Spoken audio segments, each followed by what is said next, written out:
Welcome to Comically Confused, a New 52 podcast where we're covering the entire New 52 one book at a time. I'm your host, Grant. I'm your host, Nate.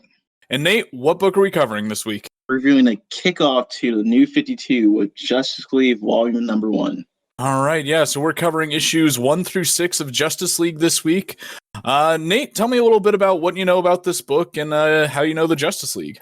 Man, this book came out. Issue number 1 of this book came out before any New 52 book, so it's really significant. Like Jim Lee and Jeff Johns, the creative team for this book, actually went signings across different states just to market this book. This book is the baseline for New 52. The designs of this book carry on to the other books. So designs for Batman, Superman, Wonder Woman was all designed by this creative team. This book is really big for New 52 as a whole. Yeah, I remember when this was coming out. This was right when I was finally getting into DC after having been a Marvel kid for years and years. And I remember going to comic shops and asking like how to get into DC. They're like, "Oh, wait until August. This New 52 thing is happening." So yeah, I remember being there for the first issue. I actually had this delivered to my house in like a magazine subscription style, which comic companies don't really do anymore to my knowledge, and were barely doing back then. But yeah, I remember being very excited for this and following this month to month as it was coming out. So for my history with the Justice League, like most people who know what the Justice League are, my baseline is for the Justice League is the animated series of the Bruce Timm show. It was one of the best animated superhero shows ever created. It let me know, this was my first exposure to characters like Wonder Woman, The Flash, and Green Lantern. And it's just an amazing show. Yeah, that's actually my introduction to the Justice League as well. I hadn't heard of pretty much anyone on the team except Superman and Batman when that came out. So that was kind of what brought me into the DC universe as a kid. And I just think that series does a great job retelling a good 60 years of Justice League stories in a much more modern and easy to follow way that works for kids. So that personally is still my favorite piece of Justice League content ever created, is that animated series, and I think it's still very much worth checking out. It's hard to top such a good quality show that still holds up almost 20 years later. Yeah, it doesn't happen a lot with those 90s and 2000s shows, but that's definitely one of the exceptions. So what's your history with Justice League as a comic franchise? Yeah, as far as comics go, I've never been a huge Justice League reader. I mean, once I got a little more into DC, I checked out the first about 8 issues of this book before dropping off. Just was kind of having a hard time keeping up with comics since it was my senior year of high school. And with issues we'll bring up in the next episode, they were very much pushing me to buy other books, and I wasn't within an hour of comic book stores, so couldn't really buy anything other than what was coming to my house. But as far as reading Justice League in general, I've checked out some of their major stories, a couple volumes of a very famous run done by Grant Morrison in the 90s that's very respected. So I just like to take in some of the major events, but there's never been a Justice League run that I've read all the way through. Yeah, I have a more experience with Justice League. I have read the Grant Morrison run all the way through, then the Mark Waid run. And even though it came out after this book, I'm a big fan of the Scott Snyder run. So Justice League is one of my favorite teams. It's not number 1 or 2, but I think it's number 3, just because I think it's really held down by how much I love the character dynamics that's actually on the team. Right. And one thing that I find interesting that you've certainly told me about in the past is just how our vision of the Justice League that the average person knows is a lot more modern than one would expect. It really wasn't until the 90s that this particular version that consistently has Batman, Superman, and Wonder Woman on the team, as well as like a Flash and a Green Lantern. Just the Justice League as we know it only really took form about in the 90s when Grant Morrison started his run and then kind of solidified by that animated series. So the Justice League's looked a lot different for most of its history. Yeah, that's true. As like when I was started to become heavily into comics, I was really surprised by the amount of time the Justice League was pretty C-list, if you want a sense. So they didn't have characters like Batman or Superman. We had characters like Fire and Ice and Booster Gold and Blue Beetle. Even though I love those characters personally, if I was a kid, I'd be like, who are these people? It's the only runs that were really with the major hitters is the first appearance of Justice League in the 60s, and that barely even had Batman or Superman or Grant Morrison's run before. Like you said before, beforehand, it was a whole bunch of C-list characters that couldn't hold their own book in a team together and sell that. So, yeah, Grant Morrison really led the way for this modern adaptation of Justice League that we keep seeing today with the major leads. And I think that's really reflecting of the comic history as itself, because the Avengers was like that at the time as well before one of the famous Marvel writers, Bendis, made it so it's all the cool characters on the team. Yeah, that's really what I think makes people love the team and keep revisiting it. I feel that Justice League books that have the more obscure characters, while they can absolutely be very well written, and I love some of those stories, they usually don't make the cut in the long run. I've found that those books usually get canceled sooner rather than later, whereas the ones that have the heavy hitters, the DC Universe, those are the books that can actually stay around. Yeah, it's only one Justice League book with obscure characters that people actually like, and it's called Justice League International. But that wasn't really like the standard Justice League book. It was actually a pretty funny comedy book, slice of life book, which is heroes chilling in the Watchtower. Because it seemed like a Justice League has a lot of spin-offs, especially in like the 90s before Grant Morrison. We had teams like Justice League Extremes, that's from the 90s. Justice League Europe, Justice League Task Force. None of those books I recommend someone check out today. But yeah, Justice League really came what we know today as Grant Morrison run, then animated series. Yeah, so speaking of Justice League writers here, then let's focus up on this book a little bit more. This was written, as mentioned, by Jeff Johns. So tell me about your experience with him as a writer. Oh man, Jeff Johns is one of my favorite writers. He wrote the definitive Green Lantern book for me with his whole relaunch of Green Lantern. His Teen Titans run, one of my favorites, one of the earlier comics I ever read. And he's just an amazing writer. It's something about how he can make characters make the character dynamics on the page so easily. Just having a couple panels, and I know this character personality, even though it's might be a character not everybody know about. Jeff Johns was actually the person that got me into the DC universe. The first DC graphic novel I ever bought was one called Infinite Crisis that he did in the mid 2000s. And where I had previously been a big Marvel fanboy, didn't really care about the DC universe, that story is what really opened my eyes to how many cool corners of the DC universe there were with their teen superheroes, the Justice League stuff, some of their magic things, the space warfare, and the different things they have going on there. So even though that book was pretty hard to follow as someone that didn't have a lot of knowledge about the DC universe, it definitely made me want to read more of it and led me down a path to becoming more of a DC fanboy. But yeah, Jeff Johns in particular, I made it a point to stay around his writing. Like, I really loved his Teen Titans run. I tried to collect that. And over the years, I found that he's really the guy that's made us care about a lot of the Justice, or not just the Justice League characters. He's made us care a lot about the DC characters that are now more or less the important ones. Like, he's the one who came in and revitalized the Hal Jordan Green Lantern books, made that relevant again. He's the reason people care about Barry Allen now. Like, most of that TV show draws from seeds he planted in the DC universe. So kind of like how Marvel had Iron Man and Thor as their C-list characters and then took off once they actually put effort into them with their movies. Jeff Johns did that with these DC characters in the comics. Like, we only care about Aquaman and Flash and Green Lantern and a number of others because of Jeff Johns' work. Yeah, Jeff Johns is basically the Kevin Feige of DC at the moment. He has outgrew comics in a sense because he's the executive producer of the Stargirl TV show. He co-written Wonder Woman 1984. He was the developer of the Flash TV show. He does so much for comics elsewhere in TV shows and movies, and I think it's just because he has so much clout in a sense, just being a writer since the 2000s and just making good run after run. And I think it's just his style of comics is he can make comics feel as an event. Make his comics feel bigger than life, just in scale, and still tell an excellent story. I think in a sense he's like the Michael Bay of comics, but his stories are actually good outside of just spectacular events and just good to look at. He can actually tell a good story within that.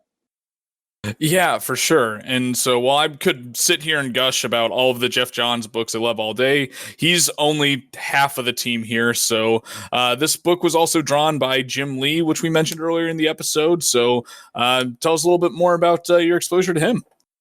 And Jim Lee, I mean, if you're a comic fan, everybody knows Jim Lee is, because he drew the highest grossing comic of all time. Yeah, X-Men #1 back in the 90s, which is probably going to hold that title for the rest of time unless comics really blow up someday in the future, which sadly most of us don't think they will.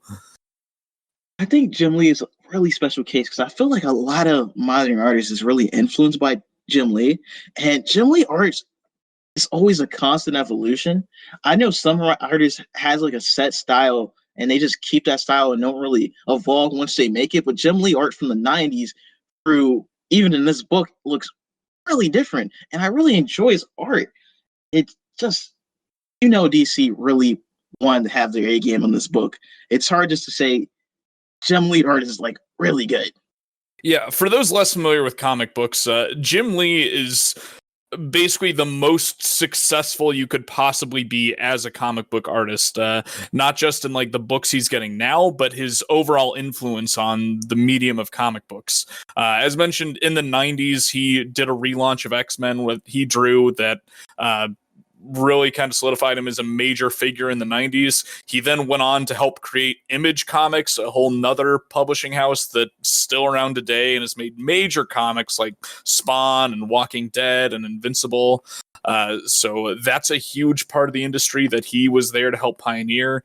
And as you mentioned, he's really evolved his craft. So most creators from the 90s are kind of stuck in that style. They either still write like they're doing 90s comic books or they draw their characters in the same exact way. Whereas this guy, he's really changed his form since then. So his work on Justice League #1 looks nothing like his work on X-Men #1. And to show that he's still the powerhouse artist of the industry, his work on this book influenced pretty much all of the art for the next 5 to 10 years within DC. Even if people aren't trying to make their characters look exactly like his character designs here are more or less what people stuck to for all of these books, with all of these solo books that each Justice League member had going forward. Yeah, and Jeff Johns and Jim Lee is just not a fantastic artist and a fantastic writer. They actually have some status in DC as a company on the comic branch because Jim Lee was and still is the co-publisher, and Jeff Johns was the creative director of all comics. So these are busy men, and they still had time to work in this comic together. So talking about the comic itself, let's go ahead and take a look at our first issue here. Okay, let's hear the summary. All right, so in the first issue, we only get a small glimpse of the Justice League and the world we see here. The issue opens in the moment with Batman chasing down a mysterious hooded monster while being pursued by Gotham PD. He runs into Green Lantern ending the chase, and together they manage to take down this monster, which is revealed to be a parademon from the planet Apocalypse. The two of them kind of join forces here trying to investigate what this thing is, where it came from, since all of those answers aren't clear to the characters themselves. And meanwhile, we get a bit of a side story showing us a character named Victor Stone, who's an all-star football player that has kind of an absent scientist father working on something secret.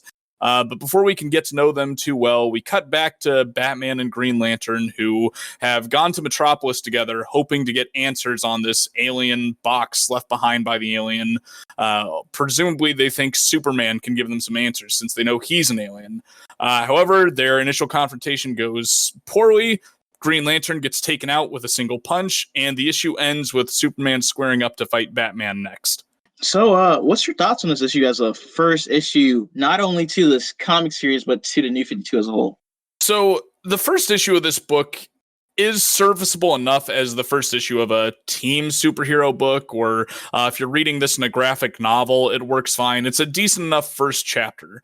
The problem is this issue ends where most TV shows would have like their first commercial break. We haven't even seen half of the superhero team hardly here. We get little glimpses of the world that are very informative, but not really fleshed out at all. And for a book called Justice League, it's weird to me that we pretty much just see 2 members of the team here, whereas most superhero books try and introduce you at least a little bit to the entire team within the first book. On top of this, though, this was the very first issue of the New 52 that was released, and it just doesn't set the stage for anything that's to come with the rest of those 52 books. It doesn't really make me want to go out and buy a bunch more. It doesn't inform me too much on the world itself. So I would not want this to be my kickoff book for an entire month for something as big as the New 52. Because if this is supposed to get us to buy 52 books and it's barely convincing me to buy one. I feel like this issue is really built for the trade. And if nobody know what a trade is a collection of one 6 issues together from a monthly series into one, or can even more. And it feels really built for a trade. It feels like this is more after this. I don't have a complete story or left with a big interest to keep on reading for another month. It doesn't feel complete.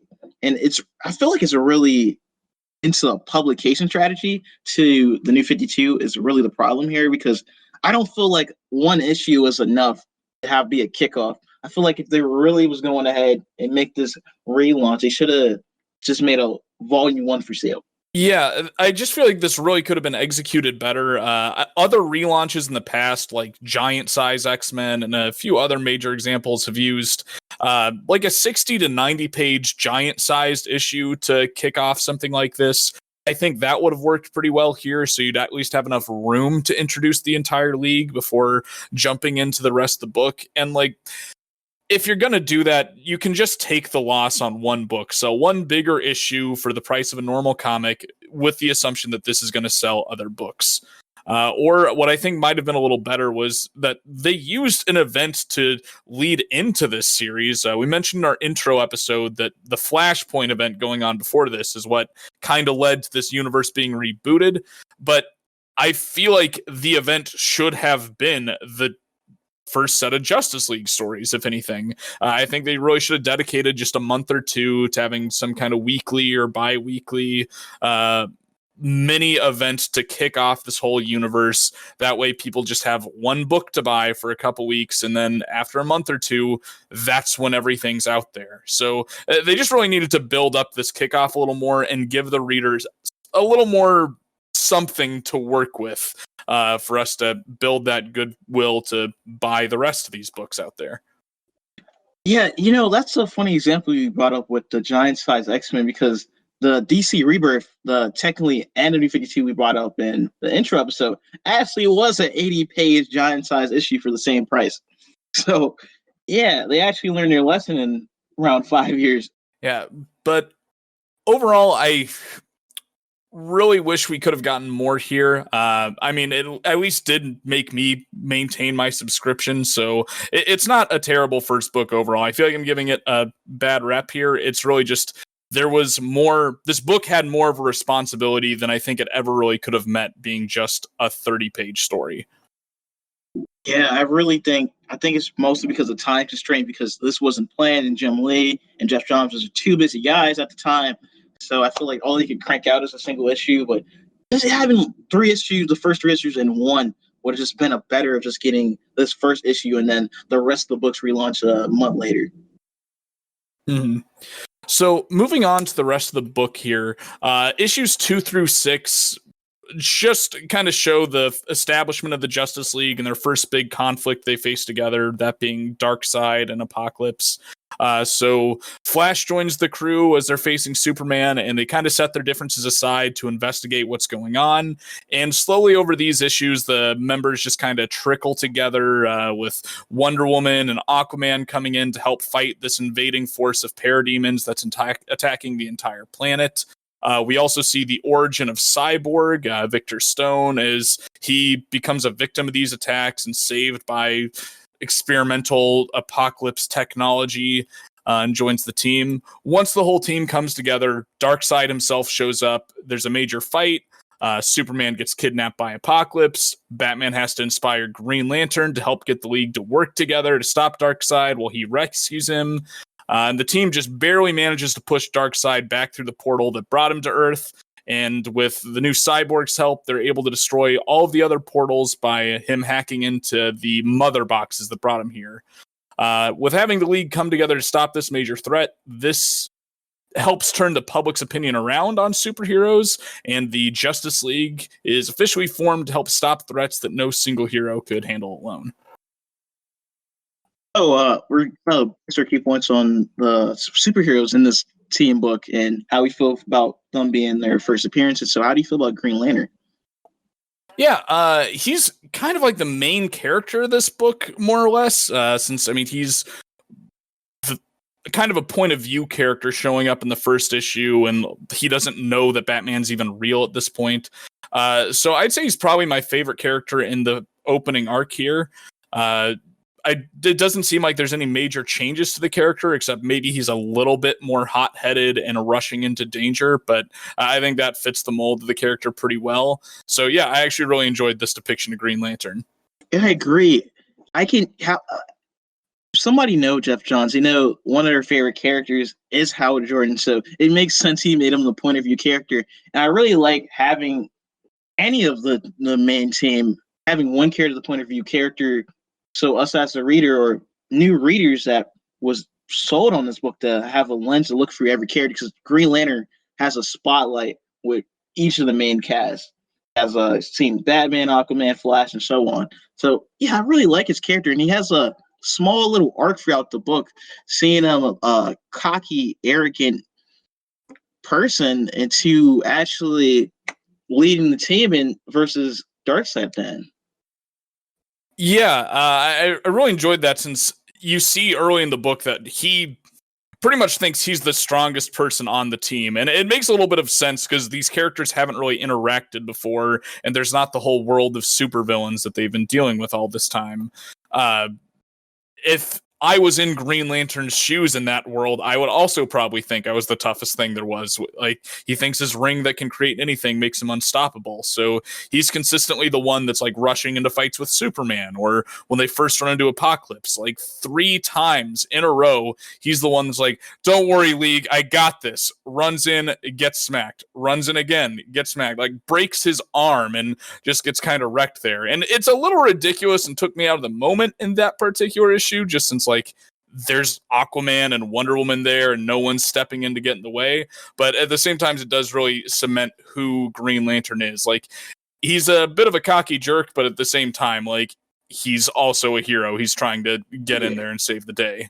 Yeah, he's a cocky jerk at first, but all power is based on willpower, so he has the willpower to do stupid things like that. So it makes sense for his character for me.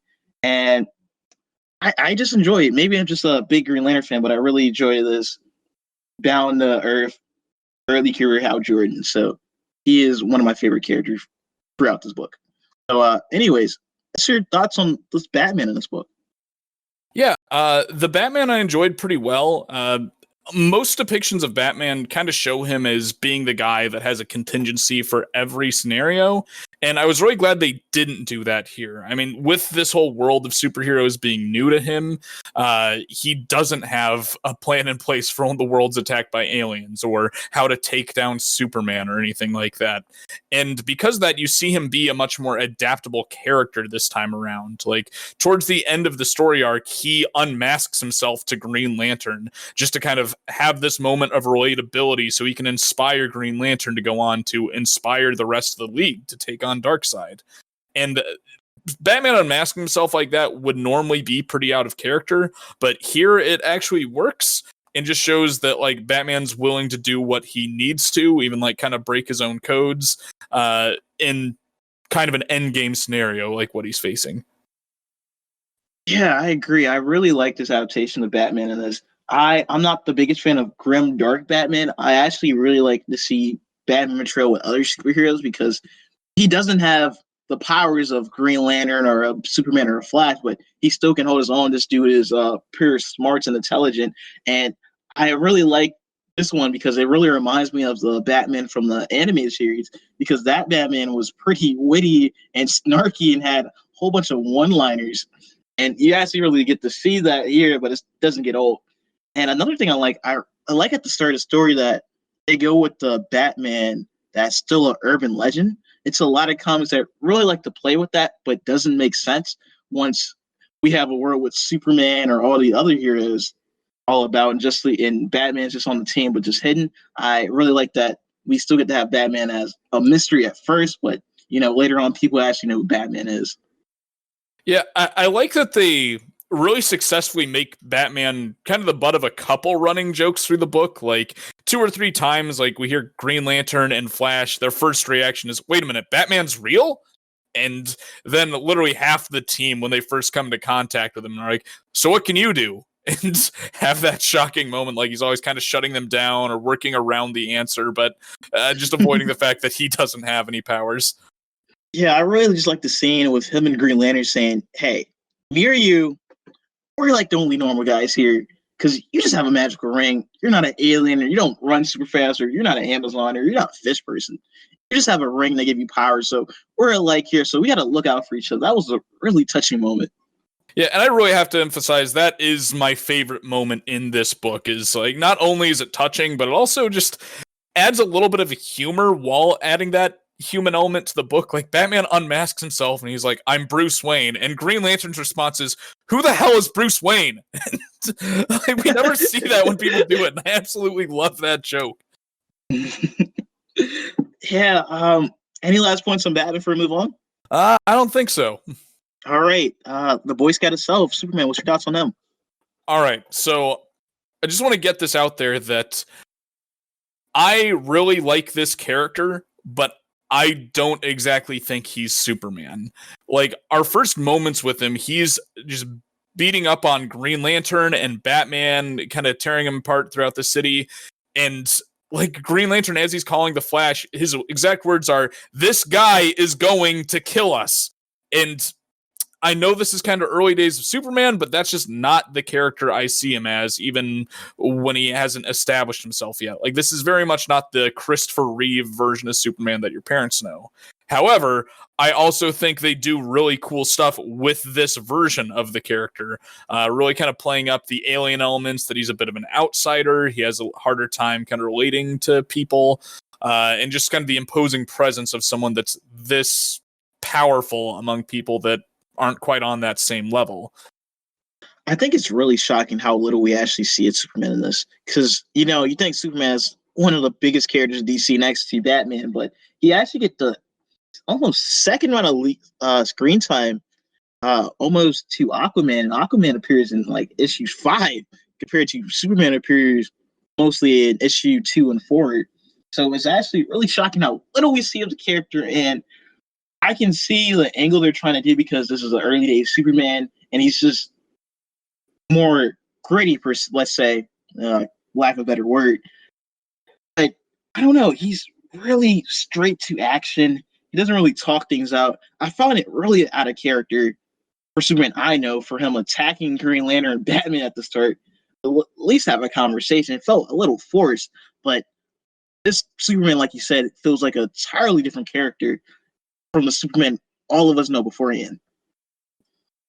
Yeah, and I will say, at least he doesn't seem like a total bastardization of the character. Like, I can appreciate that this is at least a new take and that there's a lot of confusion going on, and his attacks on Green Lantern and Batman aren't totally unprompted. I mean, I feel like the fight is built up a little better than, say, Batman v Superman. But still, it just feels weird to know that this person is allegedly going to be the symbol of hope in this universe. I'm used to seeing Supermen that act like this to be of some part of an alternate timeline of some sort. Yeah, I'm actually curious to see how this Superman actually develops, because I know he has a major arc throughout the New 52. So I want to see if we ever see a similar take of pre-52 Superman anywhere in New 52. So trickling through an appearance order here, next character we see in this book is the Flash. So you being a pretty big Flash fan, how do you like this particular version of the character? I really like him in this book. He is pretty witty, pretty comical. He's basically the comic relief of the team, but doesn't feel overdone. And I really like that he has a past relationship with Green Lantern, so it's a little more world building than just having all the characters first time meeting. And it's a cool nod for Khan because Flash and Green Lantern are really tied to each other because back in the '60s they both got relaunched during, I think, similar time, almost same month, I believe. So these characters always had a relationship even through their legacies. Yeah, these were both kind of the first like Silver Age characters we ever saw way back when they were introduced. This was sort of the first time DC ever reinvented past characters they had, because they had old timey like 1930s and 40s Green Lanterns and Flashes. But I like that they're giving us that little element from the old universes and showing that Green Lantern and Flash still have a relationships, because even though there have been like 4 or 5 Flashes and literally hundreds of Green Lanterns, that's usually a staple in both their books, that these two characters just gravitate together regardless of who's behind the mask. Yeah, and it's really good way of Jeff Johns using exposition. Like I said earlier, he can like introduce the characters super fast.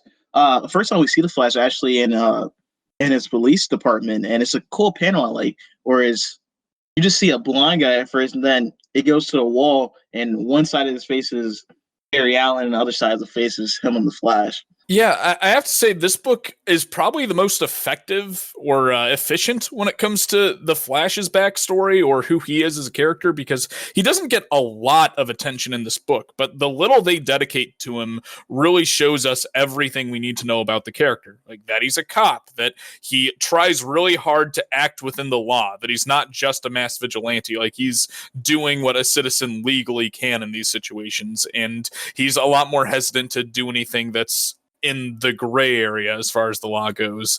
And yeah, they just really establish his character very well, despite not dedicating all that much time to him here. I agree. It's really good. Let's move on to the next character, Cyborg. Oh yeah, so Cyborg, we see a little bit through this whole book. He's one of maybe only 2, you could argue maybe 3 characters in this book that has a fully fleshed out character arc, I'd say.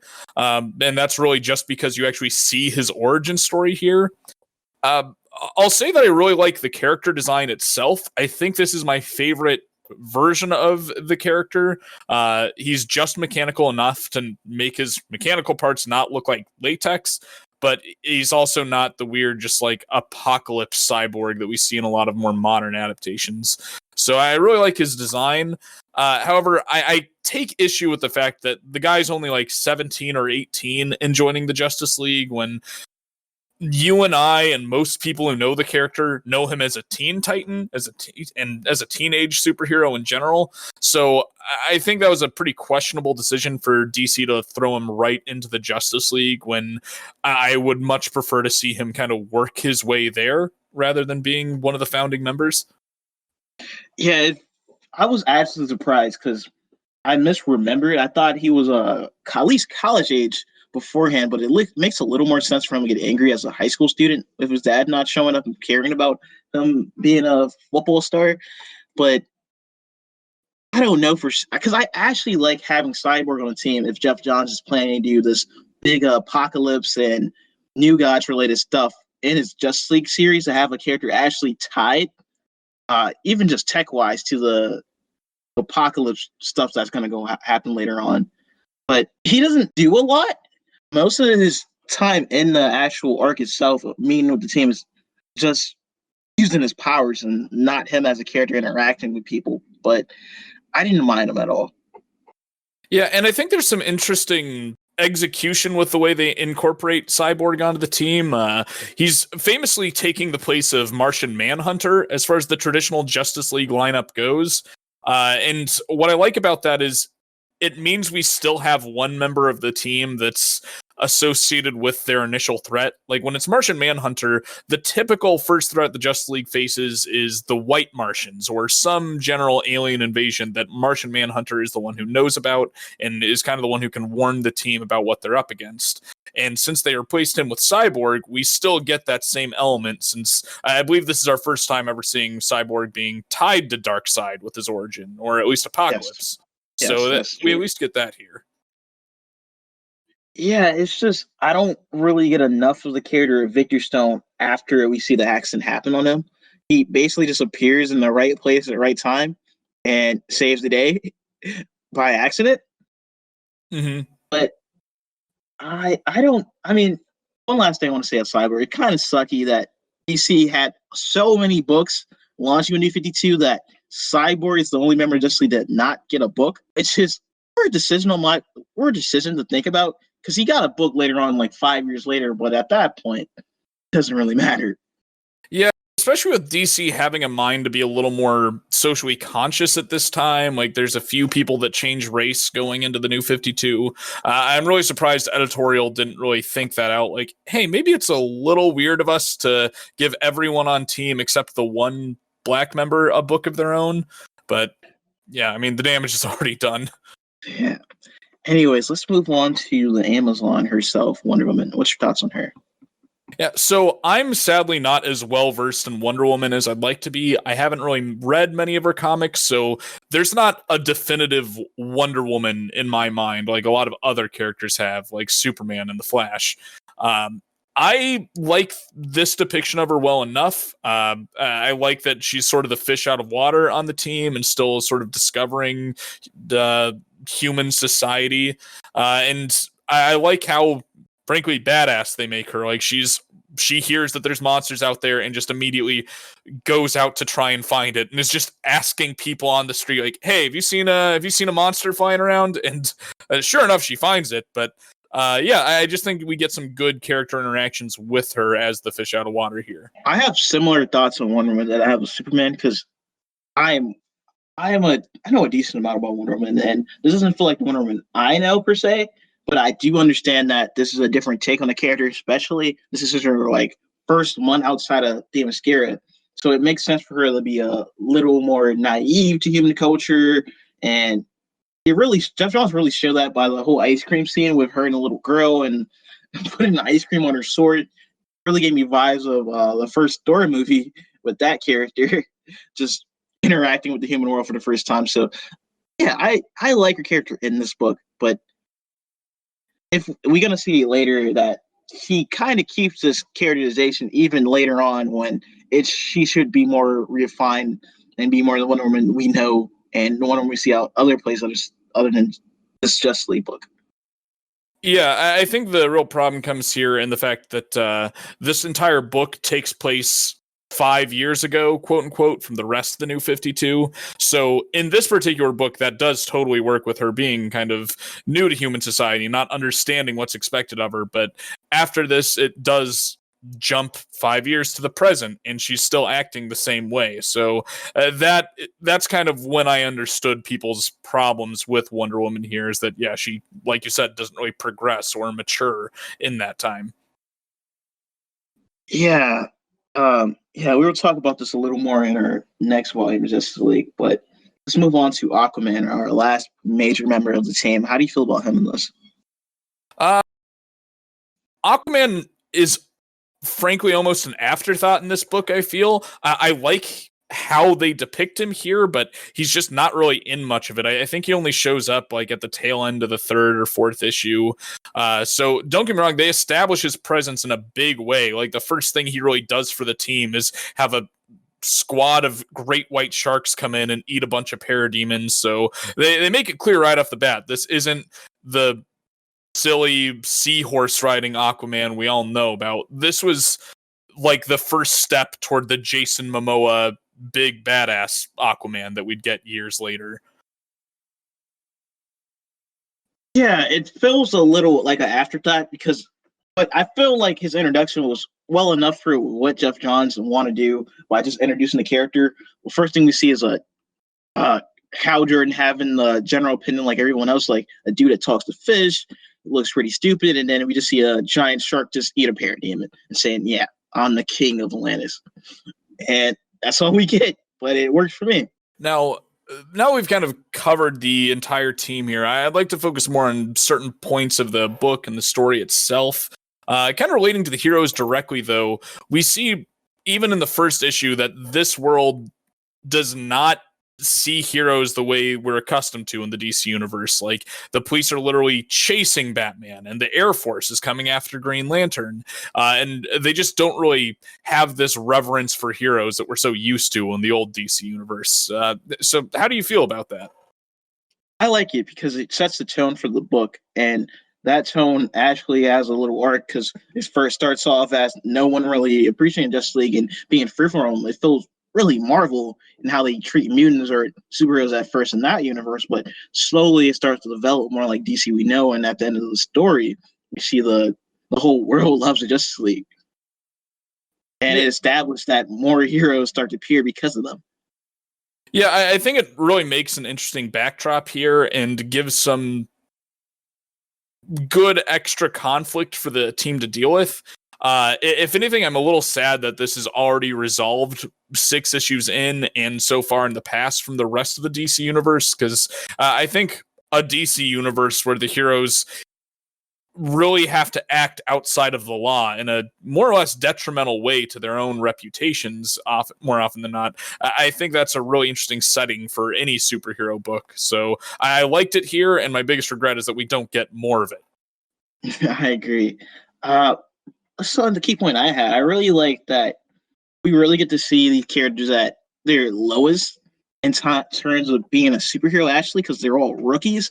And even though they're all rookies, they still all get a chance to shine in the book. They all have at least one moment that you show that, yeah, they're still badass. Yeah, I thought they did do a good job of that. I'm not sure if I'd say Cyborg quite gets that moment that makes me think like, oh, this is an awesome, powerful person, which I think is a real shame since he is also the only reason that Justice League come out of this alive.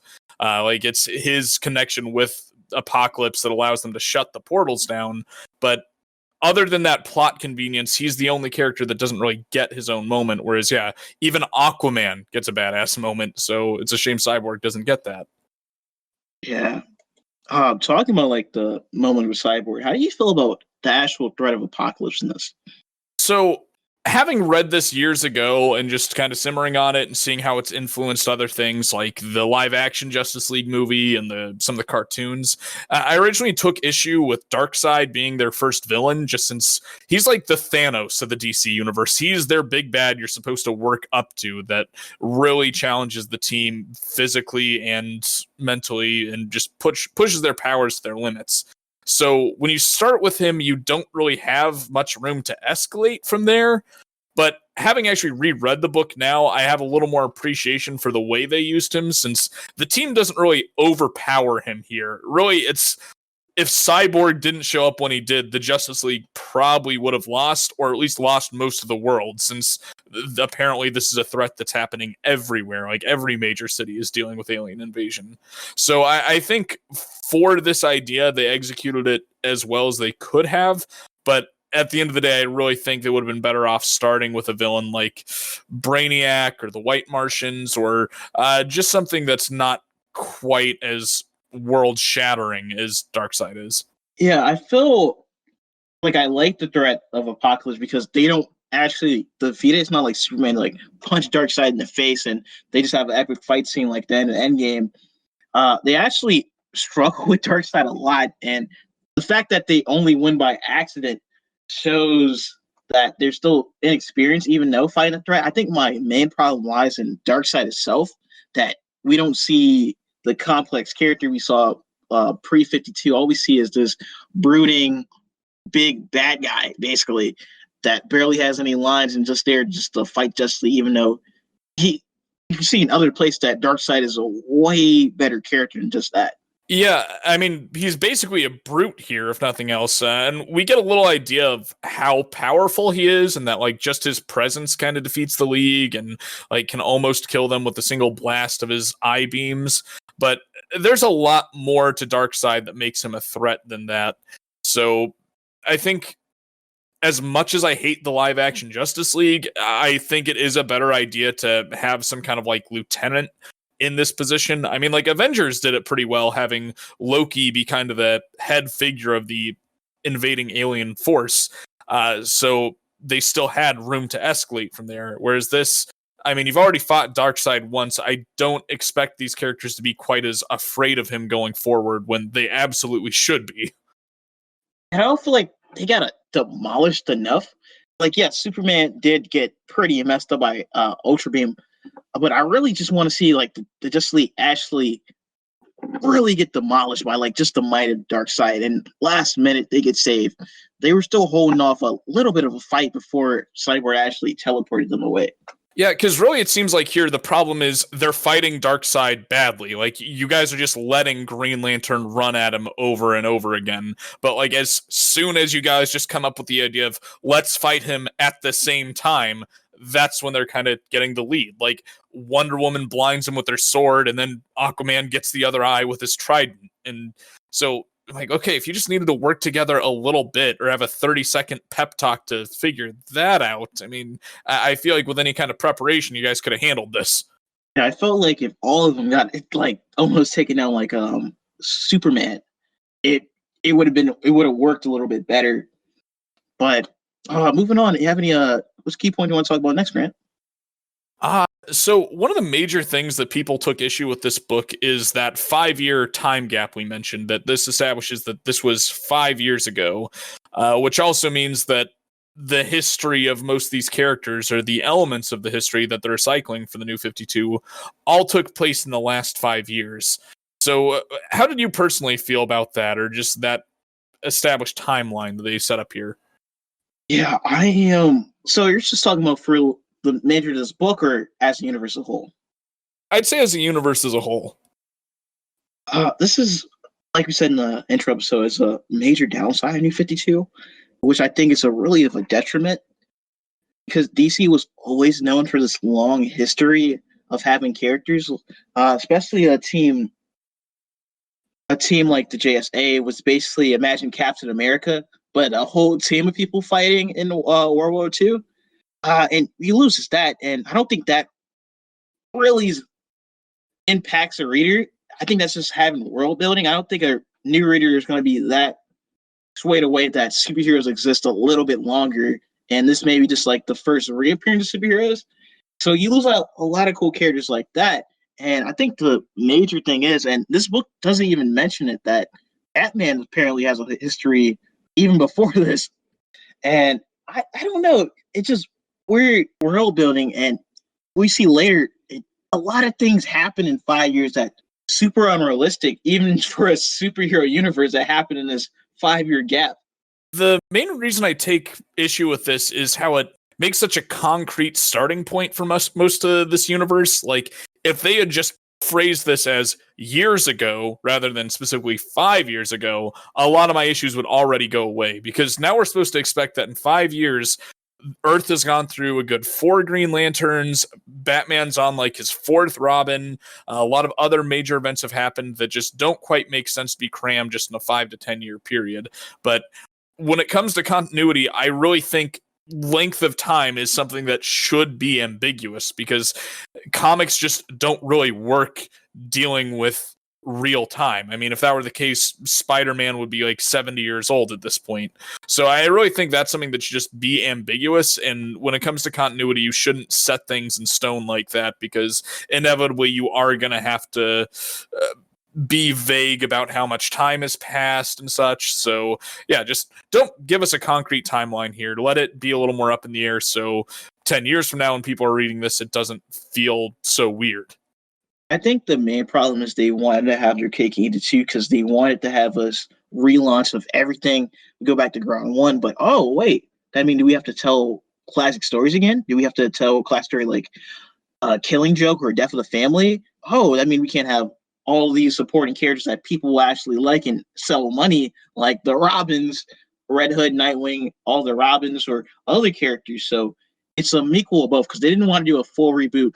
So they have to like retell stories that people love and get rid of characters, but they still want to have a clean slate. So it's just inconsistent. Yeah, I'm definitely with you there. And like I said in our intro episode, I really would prefer that they either just committed to doing a hard reboot and retold everyone's story over the next 5 to 10 years here, or that they just didn't reboot the universe at all. Maybe just do like a bunch of new issue ones to give readers a new easy starting on point, but not necessarily reset the universe. Yeah. So you want to move on to our thoughts on the epilogue of this book? Yeah, so that's something that I didn't really touch on in my summary just because it's so unrelated to the rest of the book. But at the end of the 6th issue, we see a couple characters that we had not previously seen in the first 6 issues. We see a woman in red known as Pandora that people who read Flashpoint would at least recognize, as well as a man in a hat that goes by Phantom Stranger. And the two are having some conflict over some things that Pandora is apparently doing, things she's unleashed into the world, the fact that she's apparently the one that sort of caused this continuity reboot. But yeah, it just feels really out of place. The characters are way too obscure for them to expect the average new reader to get anything out of this interaction. Like, I've been reading comics since I was about 10 years old or younger, and I couldn't tell you a thing about Phantom Stranger. And I know Pandora, like a lot of what they're setting up here, I don't think really pays off down the line, but we'll get more into that when the time comes. But yeah, I really don't think this was an appropriate epilogue for the book that it follows.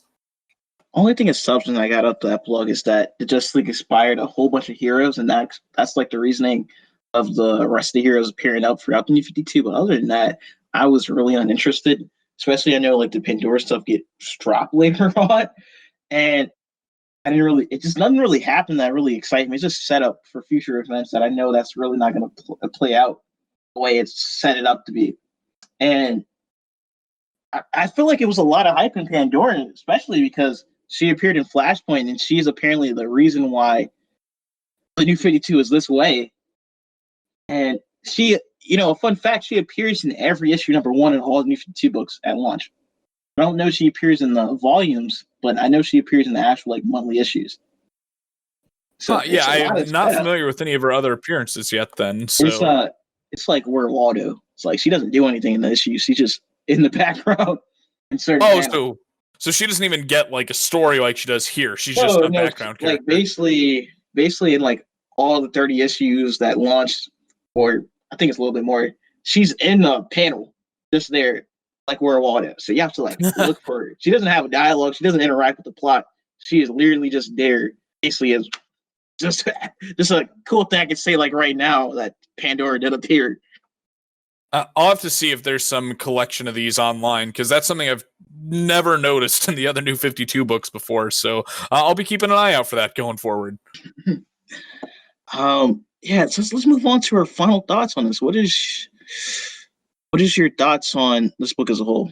Overall, I feel like this does just good enough of a job to introduce the Justice League. Like, Jeff Johns and Jim Lee really had a tough task in front of them here. Like, they didn't get a year or two ahead of time to plan this out. This task was kind of dropped on their lap last minute. And I think they did a pretty respectable job with that. But overall, I've seen better origin stories of the Justice League, and I think there's certainly a lot of aspects that could have been handled better. And while I think this works perfectly well as a first chapter of a Justice League story, it overall just doesn't really work as the launch of a line-wide reboot. Since, yeah, I might want to read some of these characters' individual books going forward here, but I'm not feeling engaged enough in the rest of the DC universe to feel like checking out any of the other 52 books that came out. Yeah, it doesn't feel like a tremendous entryway to New 52 as a whole. It feels like a Justice League story that it was just trying to put a lot of weight on, because New 52 is way more than just like these characters or a super as a whole. It doesn't really tackle like the magic side or the darker side of the universe or any way like that.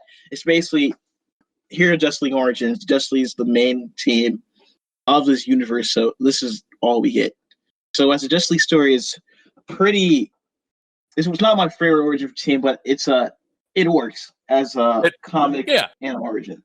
So if I were to give it a score, I would give it an 8 out of 10, because I did enjoy reading it itself, but I'm not really taking away by anything. I'm not going to really think about this anywhere else, but it's a good book to just read. I'd come down a little lower. I'd only give it a 7 out of 10 because I feel like with some of its major flaws, even as just a book itself, it still only kind of comes out as like a C plus work as far as comics go. Like I'm getting a little nitpicky here, but issues 2 through 4 of this book, nothing really happens. Like we get a slow trickling in of the members of the team, but like there's not really any actual plot progression in those until Apocalypse shows up or until Darkseid shows up at the end. So I think that's a really big failing of the book there. And otherwise, I've just seen a lot of these elements done better elsewhere. Like at the end of the day, it feels like the Justice League was just the first 7 people to respond to this crisis. And most of the members could have been interchanged with anybody. Like we could have had Hawkman or Green Arrow here, and it would have served just as well. So the members of the Justice League are supposed to be the inspiration for the world, and I didn't see many things that were really that inspiring from the whole league, other than the fact that they technically saved the planet. So I really think there are some key elements to a great Justice League book that are missing from this introduction to the team. All right, so what would you give a new reader for a starting point? You think this book is suited for a new reader as a starting point, or you have any other suggestions? If they're insistent on picking up a Justice League comic book, this probably would still be the one I'd put in their hands. There are certainly better Justice League books out there, like the Grant Morrison one we keep referring to. However, that's a 90s comic, and there's a lot of weird things going on, so I'd prefer they be a little more accustomed to comic books before giving them that. Honestly, if I met someone who's just wanting to get into the Justice League, I would push them toward the original cartoon more than anything else, the cartoon from the 2000s, since I think that actually is one of the best introductions to the Justice League, and it goes on to do a great retelling of some of their most famous stories, and I think it holds up more or less to adult audiences, so I think that would be the best way to actually get to know these characters. Yeah, I would actually recommend for the JSA run, actually for especially for a comic reader that want to get into the Justice League. It's basically the same setup for this, other than it being Darkseid is the White Martians, like we said before. It is a couple of characters that get a little introduction, but you might be a little wary of if you know the general conception of the characters, like how Jordan is in the Green Lantern and Flash is in Barry Allen, but I think it's reasonably explained well, and I think it holds up a little better than standard 90 comics than to a modern comics compared to other 90s comics that they could end up reading. So I give them that. And it's really hard to recommend other Justice League run due to it either having history or it being not the Justice League they're probably into. Another suggestion would be the recent Scott Snyder's run. But I feel like that it's a lot of setup for that book that they have to read and do a little homework on before they can get the full weight of that. So I recommend the JLA run. And if nothing else, I will say that this book is a very quick read. Like you can easily get through this in a single setting. And personally, I don't usually love that with comics. I think the reason it feels that way here is that the entire events of this book are taking place maybe in a 3 or 4 hour period tops. Whereas I kind of like more time to pass with issue by issue storytelling. But at the end of the day, it does make just a good, easy, quick read that's not bogged down with excessive dialogue. It's like the second half of a Michael Bay movie, if anything. It's just kind of point after point, usually stories being told through action sequences, very high energy. So even if someone doesn't like this book, at least they didn't waste a ton of time on it. Yeah, so you want to lead us into the question today? Yeah, so this is something we hope to do every episode. We'll be taking in requests for questions of the week from our listeners, but starting us out here, we're going to be focusing on who we'd pick for our own Justice League. So this particular rendition of the league is a pretty traditional stand-up, with the exception of Cyborg. That was a new thing here. But Nate, who do you think you would put on your Justice League if you were tasked to set up a book? So 7 characters I would put on my Justice League. And it was a hard coming up with this list because unlike the Avengers where you can like mix and match different characters, Justice League teams are pretty set on having like a certain certain couple characters. So starting on my list would be Superman, Batman, Wonder Woman, The Flash. The Barry Allen adaptation of the character because I feel like he works the best with these leaguers. Green Lantern. Green Lantern would be a character that we will actually get into because their first appearance in New 52, Jessica Cruz. She's a female Green Lantern that actually deals with anxiety. Martian Manhunter and Aquaman. Hawkman. Yeah. And Now Vixen, let's mix things up a little bit here. Yeah. Let's get a wild card there. Let's make it a yeah, full 8.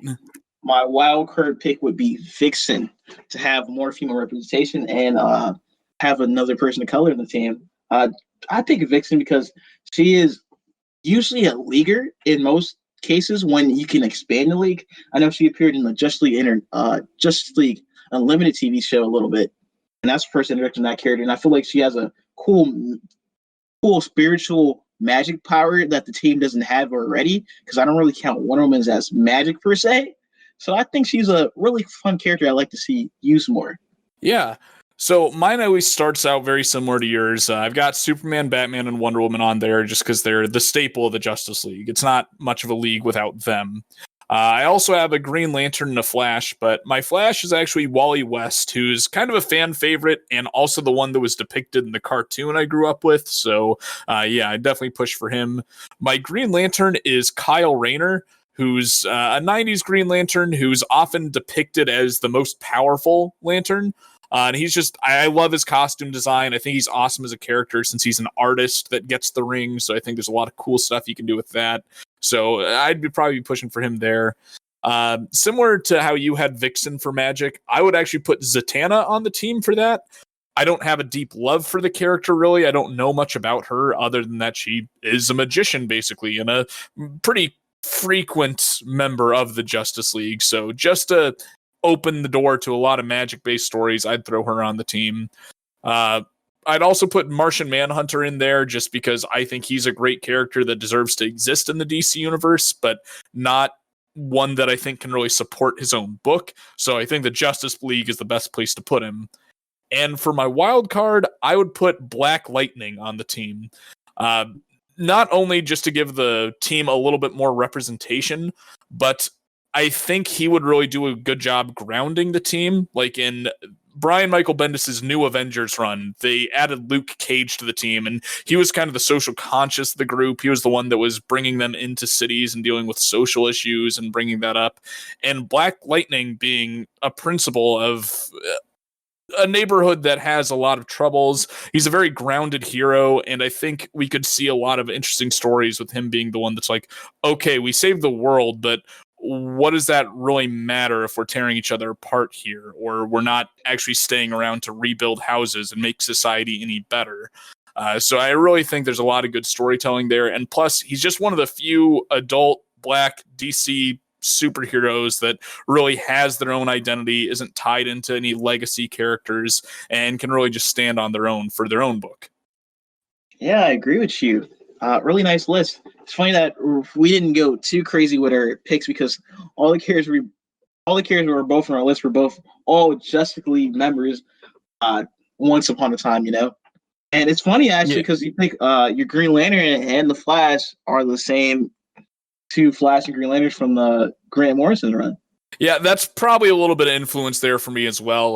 While I never felt the need to read through that entire run, I think their dynamic was my favorite one, and it just kind of makes the most sense to me since I think Wally West is a lot more creative with the Flash powers, and Kyle Rayner is often shown to be the most powerful Green Lantern. I feel like the Justice League should be the most powerful version of all these heroes. Yeah, I also like it because it gives a nice legacy to the characters because they're not the first. Because like most of the leaguers are supposed to be the first in their generation, and then we have younger kids like Wally used to be a sidekick, and Kyle just got his powers, and he's in his early 20s. So it brings a nice dynamic. Mm-hmm. So looking forward here, I know we're only covering the next volume of Justice League for now before revisiting this, but overall, are you looking forward to reading the rest of this book just based off this first volume? Yes, because it was a surface enough volume. I like the creative team, and they can almost take this book anywhere because nothing really was set up, just other than just the characters self meeting. So I feel like you can go in a lot of different directions with this book. Yeah, I mean, I really like the creative team. I know this was a tough task they had to start out with, but just what I know from Jeff Johns' writing and Jim Lee's talents as an artist, I'm sure they have a lot of awesome stuff in store for us for the next 52 issues here. Yeah, so let's close it out, Grant. Yeah, so having answered the question of the week, that brings our episode to a close. If you want to help us out, you can send questions of the week to us on our social media. We're at New 52 Podcast on Twitter or Comically Confused on Facebook. Also, if you could leave us a review on your podcatcher of choice, you'd really be helping us out there as well. We'll be back here next week where we're going to continue our coverage of the Justice League with Volume 2. But until then, we'll still be here, Comically Confused.